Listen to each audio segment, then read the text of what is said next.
یہ ایک بار کی بات ہے، ایک سرسبز جنگل میں جو یہاں سے زیادہ دور نہیں تھا، جہاں سورج کی روشنی پتوں میں سے چھن کر خوبصورت نقش و نگار بناتی، وہاں 4 حیرت انگیز اور مختلف مخلوقات رہتی تھیں، ایک بلی، ایک لکیر، ایک سانپ اور ایک بھیڑیا۔ یہ سب ایک غیر معمولی دوستی کے رشتے میں بندھے ہوئے تھے، اور ہر ایک اپنی انفرادیت کے ساتھ اس ہم آہنگ گروہ کا اہم حصہ تھا۔ سیرن بلی اپنی چمکدار نرم فر اور پراسرار آنکھوں کے ساتھ بے حد متجسس اور پھرتیلی تھی۔ وہ ہمیشہ جنگل کے ان راستوں اور کونوں کو کھوجتی جہاں اور کوئی نہیں جاتا تھا۔ اس کے کان معمولی سی سرسراہٹ بھی سن سکتے تھے، اور اس کی نظریں ان مخلوقات کو بھی دیکھ سکتی تھیں جو مہارت سے چھپے ہوتے۔ پھر لکیر تھی، ایک تجریدی ہستی جو زمین پر چلتی اور راستے بناتی۔ لکیر درستگی اور منطق کی علامت تھی، اپنے دوستوں کو سب سے محفوظ اور منطقی راستے پر گامزن رکھتی، انہیں جھاڑیوں اور کانٹوں سے بچاتی۔ اگرچہ اس کی کوئی آواز نہیں تھی، لیکن اس کی موجودگی ایک خاموش رہنما کی طرح محسوس کی جاتی تھی، ہر الجھن میں وضاحت اور راستہ فراہم کرتے ہوئے۔ گھاس میں خاموشی سے رینگتا سل سانپ اپنے چمکدار اور خوبصورت چھلکوں کے ساتھ نہایت عقلمند اور زیرک تھا۔ وہ جنگل کی قدیم روایات اور کہانیوں کا امین تھا، اور اپنے دوستوں کو پرانے زمانوں کے قصے سنا کر سکون اور دانش مندی عطا کرتا تھا۔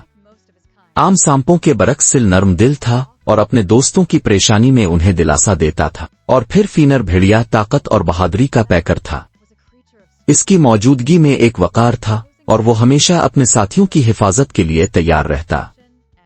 فینر انصاف اور وفاداری کا نمونہ تھا، اور گروہ کے محافظ کے طور پر کھڑا ہوتا۔ پھر ایک دن ایک ہولناک طوفان نے جنگل کو گھیر لیا۔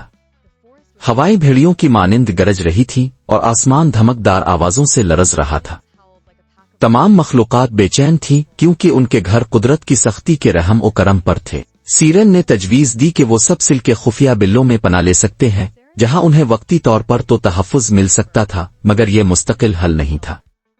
لکیر نے انہیں تیزی سے جنگل کی بھول بھلیوں میں محفوظ راستہ دکھایا، اس کی غیر مری راہیں ان سب کے لیے راستہ ہموار کر رہی تھیں۔ سل نے اپنی دانائی سے سب کو پرسکون کیا، اور انہیں وہ کہانیاں سنائیں جن میں جنگل نے پہلے بھی ایسے طوفانوں کا سامنا کیا تھا اور بچ گیا تھا۔ لیکن اصل امتحان فینر کا تھا۔ بل کے دروازے پر کھڑا ہو کر اس نے ہوا کے تھپیڑوں کا سامنا کیا، اور اس بات کو یقینی بنایا کہ اس کے دوستوں کو کوئی نقصان نہ پہنچے۔ اس کی بہادری نے سب کو حوصلہ دیا، اور وہ سب ایک دوسرے کے قریب ہو کر محفوظ محسوس کرنے لگے۔ بالآخر طوفان تھم گیا، اور جنگل پھر سے زندگی کی چہچہاہٹوں سے گونج اٹھا۔ اس آزمائش نے ان سب کو یہ سکھایا کہ سچی طاقت اتحاد اور انفرادیت کے امتزاج میں ہے۔ وہ اپنی مہمات جاری رکھتے رہے، اس رشتے کے شکر گزار جو انہیں مزید مضبوط بناتا تھا۔ اور یوں ان کی کہانی جنگل کی سرگوشیوں میں ایک لازوال حکایت بن کر بکھرتی رہی۔